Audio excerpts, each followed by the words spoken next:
이번 주 수요 예배의 말씀은 로마스입니다. 지난주에 제가 사도행전 19장을 통해서 로마스에 대해서 잠깐 부연 설명을 드렸죠. 로마스는 어떻게 보면 우리에게 어렵다라고 생각할 수 있는데, 그런데 우리가 조금 생각해 봐야 될 여지를 제가 지난주 얘기해 드렸어요. 일단 로마서를 받는 대상자들은 어디냐? 일단은 로마에 있는 교회에게 보낸다라고 7절에 얘기하고 있습니다. 그리고 전하는 자는 누군가 하면 16장에 가보면 갱그리아에 있는 베베 집사를 통해서 이 로마스를 전달하게 됐죠. 이 로마스는 편지 전달자는 어때요? 이 로마스를 통해서 읽어주고 그리고 그 로마스를 들었던 로마 교회 사람들이 질문을 하거나 좀 이해가 안 되면 열심히 설명까지 곁들여서 해줘야 한다라는 거죠. 그렇다면 베베 집사님이 이 로마스에 대해서 그죠? 엄청 어, 지혜가 많아서 똑똑하신 분이라서 다 이해해서 해줬거나 아니면 로마서는 일반인들도 읽어도 쉽게 이해가 되었거나 둘 중에 하나라고 저는 보여집니다. 저는 후자라고 생각되어서요. 우리가 로마서를 읽어보면 로마서는 어떻게 보면 정말 기초 중의 기초, 우리 하나님을 아는 교리 중에 교리가 담겨 있는 책이 로마서죠. 우리가 아이가 태어나면 학교를 보내잖아요. 그러니까 가장 먼저 들어가는 학교가 뭐죠? 초등학교잖아요. 왜 초등학교부터 시작을 할까요? 그게 기초기 때문이죠. 기초가 다져지지 않으면 중학교, 고등학교, 대학교를 가더라도 그런 모든 것들이 흔들릴 수 있다는 겁니다. 오늘 로마서는 바로 초등학교에서 배우는 기초 과정이다라고 생각하시면 좋을 것 같습니다. 이 로마서는 우리가 좀 전에 읽었지만 1절부터 3절 내용을 보면 문장을 이어가는 바울식 표현들이 좀 있습니다. 초등학교가 그런 게 우리가 보기에는 어려운데 그 당시 로마에 있는 상도들은 이것을 읽어주면 그냥 듣고 아멘 하고 이해했다라는 거죠.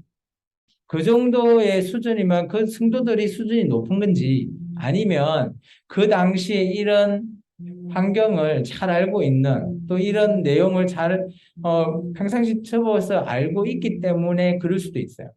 왜냐하면 어떻게 보면 한 2000년 정도 되잖아요. 2000년 전후의 문제다 보니까 약간 지금 우리가 생각하는 문제와 그 당시에 로마 교회에 있는 교인들과 우리의 수준이 저는 지금이 더 뛰어나다고 생각하는데 많은 한국 교회 사람들이 교인들이 로마서를 어려워합니다. 근데 왜 어려울까? 너무 로마서를 그죠? 너무 깊이 파서 문제예요. 저는 그게 문제 있다고 봅니다. 로마서는 읽으면 쉽게 이해된다고 봅니다. 물론 이 안에 바울이 좀 바울의 표현 중에 독특한 또 조금 어려운 그런 문장을 좀 돌리면서 말하는 그런 것들이 있거든요. 그것만 쉽게 풀리면 로마서는 그렇게 어렵지 않다.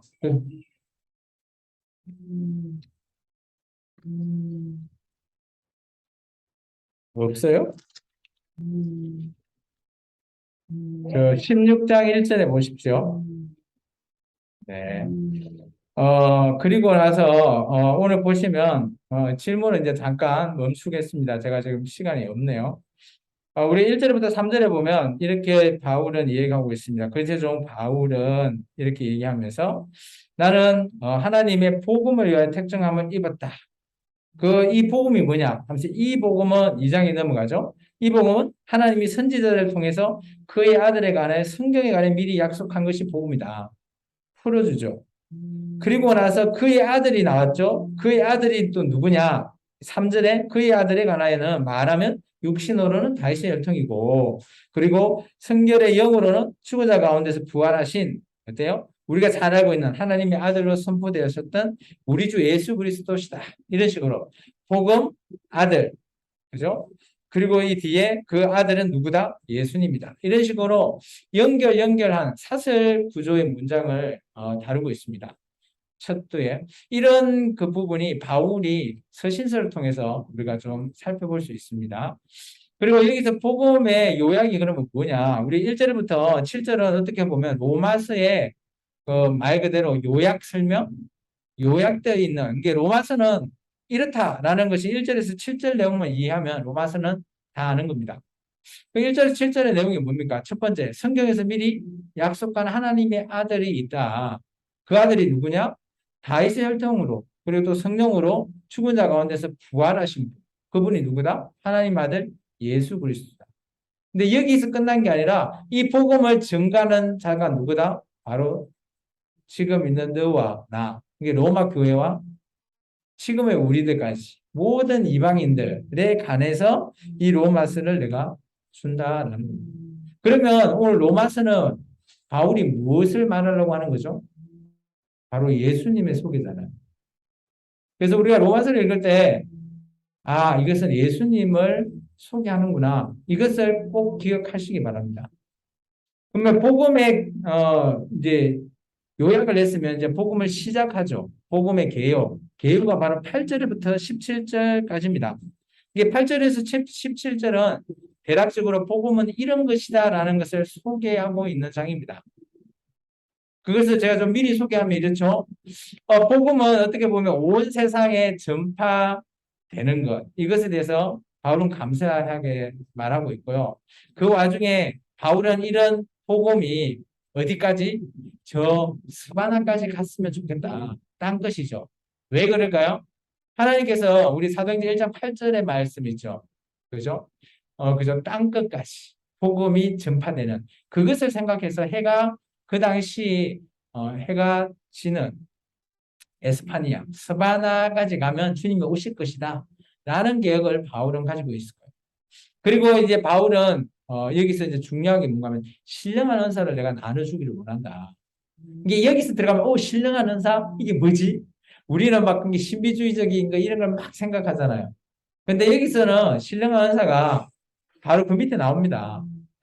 신령한 은사에 어떤 게 들어가냐? 뭐 경고하고 안위하고 열매 맺고 뭐 이런 건데 진짜 신령한 은사가 뭐냐? 15절에 나오는 복음을 전하는 거예요. 이 복음을 전하는 게 뭐예요? 우리가 좀 전에 1절 3절까지 예수님을 전하는 거예요. 그러면 복음의 전체적인 계율은 뭐예요? 내가 너희들한테 신령한 은사 다 준다. 근데 그게 뭐다? 복음 전파는 길이다. 라는 게 바울의 전반적인 로마서고 그리고 로마서의 개요고 바울이 생각하고 있는 내용을 담고 있다는 거죠. 우리 같이 한번 읽어볼까요? 어렵지 않습니다. 8절부터 17절까지 같이 한번 읽어볼게요. 먼저 내가 예수 그리스도로 말미암아 너희 모든 사람에 관하여 내 하나님께 감사함은 너희 믿음이 온 세상에 전파됨이로다. 내가 그의 아들의 복음 안에서 내 심령으로 섬기는 하나님의 나의 증인이 되시거니와 항상 내 기도에 쉬지 않고 너희를 말하며 어떻게 하든지 이제 하나님의 뜻 안에서 너희에게 나아갈 좋은 길 얻기를 구하노라. 내가 너희를 보기를 간절히 원하는 것은 어떤 신령한 은사를 너희에게 나누어 주어 너희를 견고하게 하려 함이니 이는 곧 내가 너희 가운데 너희와 나의 믿음으로 말미암아 피차 아니함을 얻으려 함이라.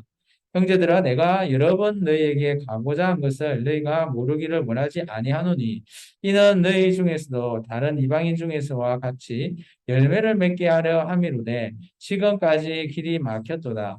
헬라인이나 야만인이나 지혜 있는 자나 어리석은 자에게 다 내가 빚진 자라. 그러므로 나는 할 수 있는 대로 로마에 있는 너희에게도 복음을 전하기를 원하노라.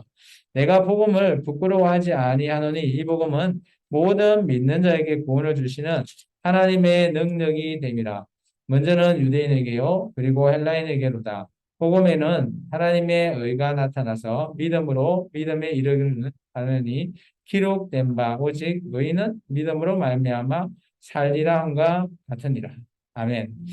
여기서 바울은 자기의 생각을 플러스 했는데요. 자기 생각만 말한 게 아니라 구약 성경을 조금 가지고 왔죠.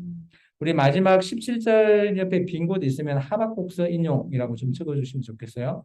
하박국서에 가지고 왔죠. 하박국이 그죠? 하나님 앞에 기도하고 나서 그죠? 하나님 우리를 그 예루살렘 포위하고 있는 저 바벨론 군대를 뭐 아수르와 같이 막 하루아침에 없애주십시오라고 하는 그런 기도를 했지만 그런 기도는 응답되지 않았지만 하박국이 깨달은 게 있죠. 아, 의인은 믿음으로 말미암아 산다. 그런 것을 나중에 깨닫게 되는 하박국. 그 하박국의 내용을 바울이 인용하고 있습니다. 그게 17절이죠. 그래서 하나님의 의가 나타나고 이게 믿음에서 믿음에 이르게 되는 그런 상황을 얘기하고 있어요. 이게 어떻게 보면 복음이라는 거는 우리가 하나님의 의가 나타나야 되는 건 당연하고요. 그리고 우리가 하나님을 믿고 있는데 이 믿음이 믿음하면 명사로 끝나는 게 아니라 여기서 말하는 믿음은 저는 동사라고 보여집니다. 믿음이 계속해서 성장해 나가는 믿음, 믿음이 더해 나가는 것. 이게 그 끝이 어딘지는 모르겠지만 어쨌든 간에 믿음은 변화된다라는 거예요. 움직인다라고 보여진다라는 거예요. 그러면서 이 믿음의 그 끝은 아마 우리가 의인되는 길을 가리키는 것 같아요. 이것이 바로 또 어떻게 보면 이 의인이 됨으로 말미암아 이 믿음으로 산다라는 하박국서를 인용한 이유가 바울이 있다라는 거죠. 여기 보면 이제 우리가 바울이 몇 가지를 얘기하고 있는데요.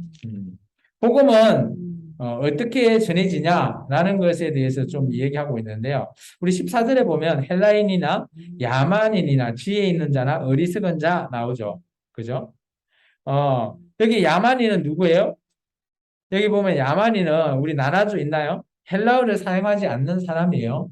야만인 하면 막 저 원시 부족 뭐 이렇게 생각하시면 안 되고요. 여기는 이제 철저하게 우리는 좀 생각해 봐야 되겠죠. 바울은 어디 민족입니까? 유대인입니다. 그죠? 그리고 지금 어디 교회에 지금 이 서신서가 쓰여졌죠?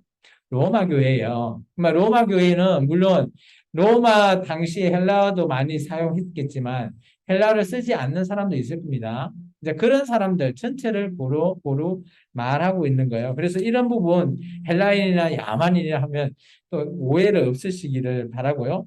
그리고 복음도 순서대로 전파된다라는 것을 바울이 이렇게 얘기하고 있죠. 16절 뒤에 먼저는 유대인에게 그리고 헬라인에게 이게 저는 사도행전 1장 8절의 말씀 그대로 이루어진다라고 보여집니다. 그래서 16절 그 뒤에 비어 있는데 공간에 사도행전 1장 8절이라고 좀 적어 놓으시면 좋겠어요. 바울도 먼저는 유대인에게 복음이 전파됩니다. 그리고 나서 헬라인에게 이 이방인이잖아요. 1장 8절도 있잖아요. 유대와 그죠? 온유대, 사마리아 그리고 땅끝이 이방이거든요. 그래서 사도행전 1장 8절을 지역으로 보시면 좀 곤란하다는 거죠. 그래서 사도행전 1장 8절도 민족 개념으로 보면 그죠? 유대인 그리고 사마리아는 호너린이죠. 호너린 그리고 나서 땅끝은 이방인이거든요. 오늘 여기 16절에 나와 있는 바울의 그런 관계가 동일하다라는 것들을 우리가 엿볼 수 있습니다. 여기까지가 어떻게 보면 바울의 복음에 대한 개요의 말씀입니다. 그러면 바울은 이제 복음을 이제 시작을 해요. 이제 18절부터 이제 나의 복음은 이러이러한다라는 것을 얘기합니다. 먼저는 내 복음은 하나님께서 계시해 주신 것이다. 그죠? 그래서 우리가 여기 안에 뭐 어쨌든 간에 이 땅에서 살다 보면 하나님이 존재하고 계시는구나. 그것을 계시 속에 만물 속에 뭐 이런 걸 통해서 하나님을 우리가 찾을 수 있다라는 거예요. 그래서 만물 안에 분명히 하나님께서 존재하고 계시고 그래서 나중에 우리가 하나님 앞에 서게 됐을 때 하나님 저는 하나님을 소개해 준 사람 없습니다 라고 핑계 댈 수 있는 사람 없을 거라는 거예요. 어쨌든 간에 하나님은 만물이나 사람이나 통해서 하나님을 누군가는 전했을 거라는 거죠. 그리고 하나님의 존재를 알게 하셨다라는 것을 바울이 설명하고 있어요. 그 서두에. 그렇게 하나님께서는 우리에게 하나님을 알게 하셨는데 하나님께서 진노하셨대요. 그 진노의 원인이 뭐냐? 그게 우리가 잘 알고 있는 24절부터 쭉 끝절까지죠. 이 하나님의 유혹을 받지 못하는 어떻게 보면 하나님께서 이를 가장 싫어하는 것 바울이 조금 상세하게 설명하고 있습니다. 그래서 오늘 1장에서 나오는 24절부터 끝절 32절까지에 나오는 내용은 우리가 점점 생각해 봐야 돼요. 그리고 혹여나 내가 하고 있다? 라고 생각하신 분은 이제 당장 끊으시기 바랍니다. 이런 사람은 하나님의 유혹을 받지 못하고요. 하나님의 진노의 원인이 된다라는 것을 말하고 있다는 거죠. 우리 같이 한번 읽어볼까요? 좀 길지만 18절부터 32절까지 같이 한번 읽어보겠습니다. 이게 이제 복음의 서론입니다. 같이 읽습니다. 하나님의 진노가 불의로 진리를 막는 사람들의 모든 경건하지 않음과 불의에 대하여 하늘로부터 나타나나니 이는 하나님을 알만한 것이 그들 속에 보임이라. 하나님께서 그들에게서 보이셨느냐. 창세로부터 그의 보이지 아니하는 것들 곧 그의 영원하신 능력과 신성이 그가 만드신 만물에 분명히 보여 알려졌나니 그러므로 그들이 핑계하지 못할지니라. 하나님을 알되 하나님을 영화롭게도 아니하며 감사하지도 아니하고 오히려 그 생각이 허망하여지며 미련한 마음이 어두워졌나니 스스로 지혜 있다 하나 어리석게 되어 썩어지지 아니하는 하나님의 영광을 썩어질 사람과 새와 짐승과 기어다니는 동물 모양의 우상으로 바꿨느니라. 그러므로 하나님께서 그들을 마음의 정욕대로 더러움에 내버려 두사 그들의 몸을 서로 욕되게 하게 하셨으니 이는 그들의 하나님의 진리를 거짓으로 바꾸어 피조물을 조물주보다 더 경배하고 섬기느니라. 주는 곧 영원히 찬송할 이시로다. 아멘. 이 때문에 하나님께서 그들을 부끄러운 욕심에 내버려 두셨으니 곧 그들의 여자들도 순리대로 쓸 것을 받고 영리로 쓰며 그와 같이 남자들도 순리대로 여자의 쓸기를 버리고 서로 향하여 음욕이 부릴 듯하며 남자가 남자와 더불어 부끄러운 일을 행하여 그들의 그릇 때문에 상당한 고음을 그들이 자신이 받았느니라. 또한 그들이 마음에 하나님을 두기를 싫어하며 하나님께서 그들을 그 상실한 마음대로 내버려 두사 합당하지 못하는 일을 하게 하셨으니 곧 모든 불의, 추악, 탐욕, 악의가 가득가득한 자요 시기, 살인, 분쟁, 사기, 악독이 가득한 자요 수근수근한 자이고 비방하는 자요 하나님께서 미워하시는 자요 능욕하는 자요 교만한 자요 자랑하는 자요 악을 도모하는 자요 부모를 거역하는 자요 우매한 자요 배악하는 자요 무정한 자요 무자비한 자라. 그들이 이와 같이 일을 행하는 자는 사형에 해당한다고 하나님께서 정하심을 알고도 자기들만 행할 뿐 아니라 또한 그런 일을 행하는 자들을 옳다 하느니라. 좀 길죠. 근데 제가 좀 전에 설명해 줬던 내용이 바로 뭐 다 들어가 있는 내용이죠. 이게 어떻게 보면 하나님은 이런 만물 안에 우리를 다 보여주셨다라는 거예요. 근데 이제 18절에 보면 하나님이 진노하신다라는 그런 문구를 통해서 바울이 서론을 시작하게 되죠. 이 왜 진노를 하냐? 한번 보면 불의로 진리를 막는 사람들. 그러니까 어떻게 보면 진리가 있는데 이 진리를 그죠? 추구하는 게 아니라 불의로 막아버리는 거예요. 그리고 경건하지 않게 하고요. 그리고 불의에 대해서 하늘로부터 이렇게 나타난다. 뭐 이런 것을 통해서 하나님의 진노가 임박해 있다.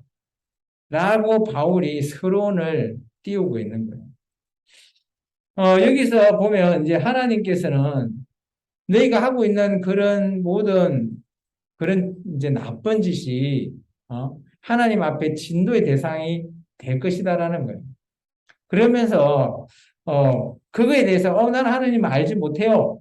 라는 사람이 나타날 수도 있다라고 가정한 예로 바울이 19절부터 말을 하고 있는 거거든요. 20절에 보면 하나님은 창세부터 보이지 않은 것들에 그죠? 분명히 만물에 분명히 보여서 알려졌다. 이게 만물에 보여서 알려졌다라는 게 뭐예요? 이거를 이제 우리가 교리적으로는 이것을 뭐 일반 계시, 만물 계시라고도 하는데요. 이게 하나님은 자연을 통해서 만물을 통해서 하나님 앞에 하나님에 대해서 알려져 있다라는 거죠. 대신 우리가 그것을 인정하지 않았다라는 것을 말하고 있죠. 그래서 20절 끝에 보면 그러므로 그들이 핑계대지 못할 것이다. 이게 하나님이 진노하고 그들을 그죠 우리말로 지옥에 보낼지라도 그들은 핑계거리 하나도 없을 거라는 것을 말하고 있어요. 그러면서 그들이 얼마나 어리석냐라는 것이 이제 22절부터 설명을 하고 있는 거거든요. 21절부터. 이 하나님을 알면 영화롭고 감사하고 뭐 그렇게 해야 되는데 완전 반대로 되어 반대길을 가는 사람들. 이게 하나님의 진노의 길을 걷는 사람들을 얘기하고 있죠. 감사도 안 하죠. 생각도 허망한 생각만 하죠. 마음도 미련하죠. 그리고 지혜에 있다라고 하면서 나 똑똑해 하는데 그 지혜를 알고 보니까 어리석은 지혜죠. 그리고 23절에 봐보세요. 그죠? 뭐 하나님의 영광에 뭐 썩어질 그런 사람, 뭐 동물 이런 모양이 뭔가 하면 이게 우상이거든요. 우상 숭배를 해버렸죠. 그러다 보니까 하나님께서 이제 네 가지의 이 진노에 대해서 반응을 표현하는데 이제 줄을 좀 끊으면 좋겠어요.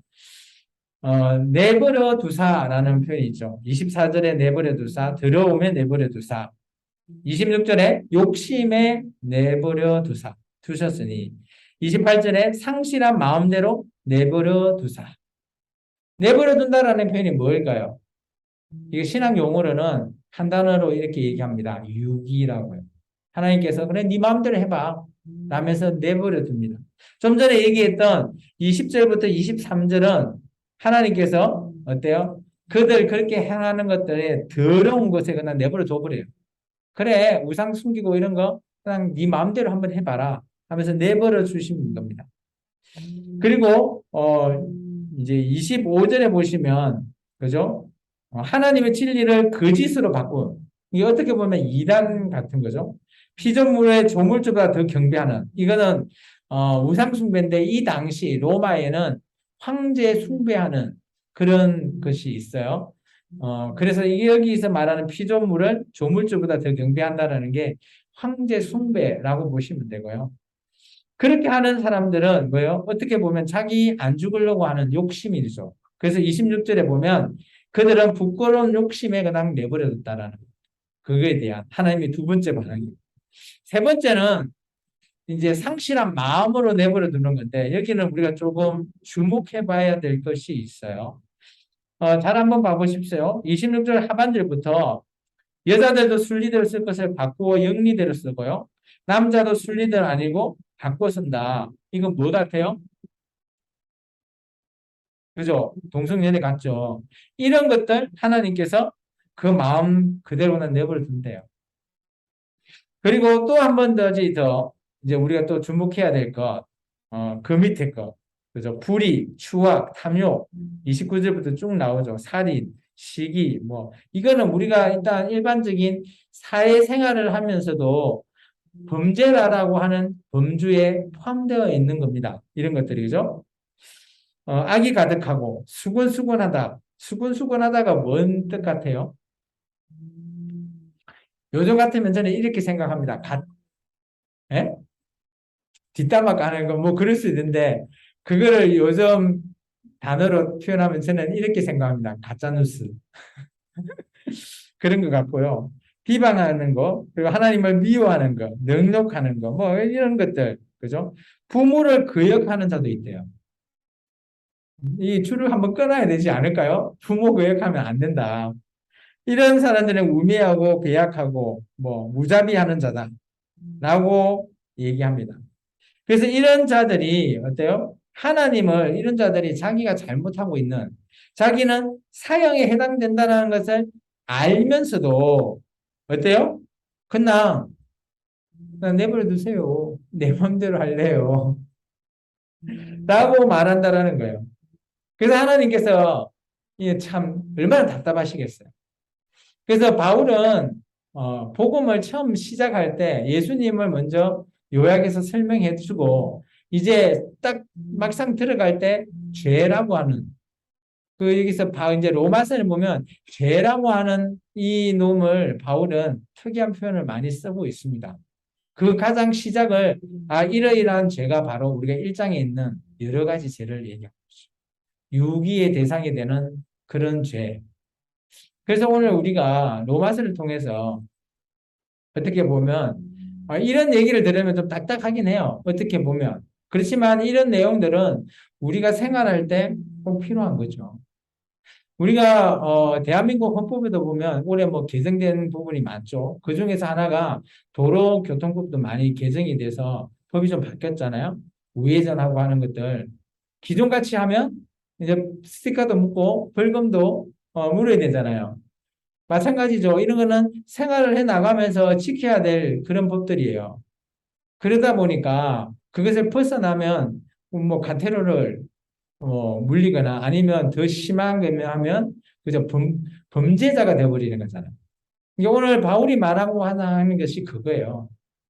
너희가 뭐 교회 안에 있고 있더라도 이렇게 하는 교인이다라고 말을 하고 있지만 너희가 이런 일을 하면 안 되는데 이런 일을 하는 사람은 뭐 세상 사람이나 교인이나 별 차이 없는 거죠.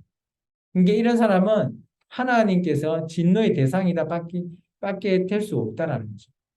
이게 교인일 때 이런 일을 한다면 더더욱 안 되는 거죠. 이게 세상 모든 자익 안에서 지금 설명하고 있는 거예요. 이런 자들은 하나님의 진노 안에 있다라는 것을 시작하는 거예요. 어떻게 보면 로마서 1장을 통해서 보면 바울은 좀 무서운 얘기를 하는 거예요.